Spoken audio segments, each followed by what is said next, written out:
आज हम बात करेंगे भारतीय इतिहास के उस निर्णायक युद्ध की जिसने अंग्रेजों के भारत में प्रभुत्व को स्थापित किया और जिस युद्ध के बाद अंग्रेजों को भारत में कोई चुनौती देने वाला कोई दूसरा नहीं था। वो था बक्सर का युद्ध, जो 22 अक्टूबर 1764 को अंग्रेजों ने बंगाल के नवाब मीर कासिम, अवध के नवाब शुजाउद्दौला तथा दिल्ली के मुगल सम्राट शाह आलम द्वितीय की सम्मिलित सेना को बक्सर के युद्ध में परास्त किया। इस युद्ध में अंग्रेजों की कमान मेजर हेक्टर मुनेरो के हाथ में थी। हम आपको बता दें, इस युद्ध में खुद मुगल सम्राट शामिल था, शाह आलम द्वितीय, तो वो खुद हार चुका था।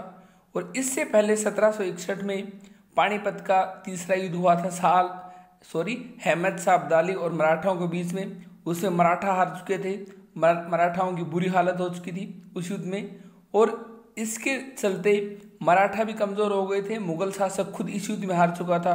तो अब भारत में कोई बड़ी शक्ति, कोई बड़ी ताकत नहीं थी जो अंग्रेज़ों को सीधी चुनौती दे सके। इसलिए भारतीय इतिहास का ये एक निर्णायक युद्ध साबित हुआ, बक्सर का युद्ध। साथ ही हम आपको बताएंगे कैसे बक्सर के युद्ध के बाद सिर्फ मुगल शासक कैसे ब्रिटिश कंपनी के पेंशन भोगी मात्र बनकर रह गए। बक्सर का युद्ध 1764 में लड़ा गया। इस युद्ध में ब्रिटिश सेना के विरुद्ध अवध के नवाब शुजाउद्दौला की सेना, उसके साथ मुगल सम्राट शाह आलम द्वितीय और बंगाल का नवाब मीर कासिम थे। इस युद्ध में अतः ब्रिटिश सेना की जीत हुई। एग्जाम में क्वेश्चन आता है कि बक्सर के युद्ध में कौन मुगल शासक शामिल था? वह है शाह आलम द्वितीय। एक क्वेश्चन ये भी आता है कि बक्सर के युद्ध में अंग्रेजों की तरफ से कमांड किसने संभाल रखी थी? तो उसका आंसर है मेजर हेक्टर मुनेरो।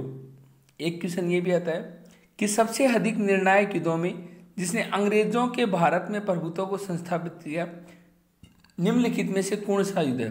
बक्सर का युद्ध, प्लासी का युद्ध, वांडीवास का युद्ध, पानीपत का तीसरा युद्ध। तो इसका सही आंसर होगा बक्सर का युद्ध। अब हम बताते हैं आपको विस्तार से। इस युद्ध में यानी बक्सर के युद्ध में अंग्रेजों ने उत्तर भारत के तत्कालीन सबसे शक्तिशाली नवाब को हराया। अतः अंग्रेजों की यह जीत राजनीतिक दृष्टि से अत्यंत महत्वपूर्ण थी। इस युद्ध के परिणाम स्वरूप अंग्रेजों को न केवल बंगाल और बिहार पर भी अधिकार हो गया, बल्कि उनके लिए दिल्ली तक का मार्ग अब खुल गया था, क्योंकि खुद मुगल सम्राट शाह आलम द्वितीय इस युद्ध में हार चुके थे। इस युद्ध के बाद ब्रिटिश सेना पर मुगल सम्राट की निर्भरता और अधिक बढ़ गई। अब वे अंग्रेजों से किसी भी प्रकार के समझौते को मानने के लिए विवश थे। चूंकि मीर कासिम ने शासन में अपनी सहायता दिखाने का प्रयत्न किया था, इसलिए अंग्रेजों ने युद्ध के पश्चात बंगाल के नवाब के अधिकार बिल्कुल सीमित कर दिए थे। इस युद्ध के पश्चात बंगाल और बिहार की दीवानी अंग्रेजों को मिल गई थी और अंग्रेजों ने बंगाल के लगान व्यवस्था, उद्योग धंधे और व्यापार को बहुत हानि पहुंचाई। इस प्रकार आर्थिक दृष्टि से इस युद्ध के नतीजे भारतीयों के लिए भी घातक सिद्ध हुए और बक्सर के युद्ध के बाद हुई 1765 की संधि, जिसे हम इलाहाबाद की संधि कहते हैं। इलाहाबाद की संधि ने कंपनी को बंगाल का स्वामी ही बना दिया था। हम आपको बताते हैं क्या थी इलाहाबाद की संधि। इलाहाबाद की संधि 1765 में हुई।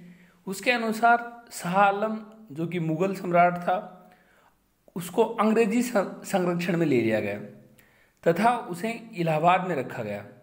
इलाहाबाद तथा कड़ा के जो क्षेत्र नवाब ने छोड़ दिए थे वो शाह आलम को मिले। 12 अगस्त 1765 के अपने फरमान द्वारा मुगल बादशाह शाह आलम द्वितीय ने कंपनी को बंगाल, बिहार तथा उड़ीसा की दीवानी स्थायी रूप से दे दी। यानी अब वो कंपनी की हो गई, बंगाल, बिहार, उड़ीसा। उन्होंने मुगल बादशाह से घोषणा करवा दी फरमान द्वारा, जिसके बदले उसके बदले कंपनी अब क्या देगी मुगल बादशाह को, जिसके बदले कंपनी द्वारा सम्राट को 26 लाख रुपये दिया जाना था तथा निजामत व्यय के लिए कंपनी को 53 लाख रुपये देना था। इस समय Robert Clive east India company का बंगाल का गवर्नर था। शाह आलम द्वितीय का संपूर्ण जीवन, मुगल शासक जो शाह आलम द्वितीय था उसका संपूर्ण जीवन आपदाओं से ग्रस्त था। उसे 1788 में अंधा कर दिया गया और शाह आलम द्वितीय के समय में ही 1803 में ईस्वी में दिल्ली पर अंग्रेजों का अधिकार हो गया और शाह आलम द्वितीय तथा उसके दो उत्तराधिकारी अकबर द्वितीय जिसका शासन रहा 1806 से 1837 और बहादुर शाह जफर जिसे हम कहते हैं बहादुर शाह द्वितीय 1837 से 1857 ईस्ट इंडिया कंपनी के पेंशन भोगी मात्र बनकर रह गए और बहादुर शाह जफर तो 1857 की क्रांति के बाद बर्मा जेल भेज दिया जाता है और इस तरह मुगल शासक भी खत्म हो जाता है इस युद्ध के बाद। हमने बताया आपको बक्सर युद्ध के बारे में और कैसे उसके बाद मुगल शासक का अंत हो जाता है मुगल साम्राज्य का।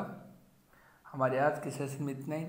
कैसा लगा हमारा सेशन लिखिए कमेंट बॉक्स में। Thank you.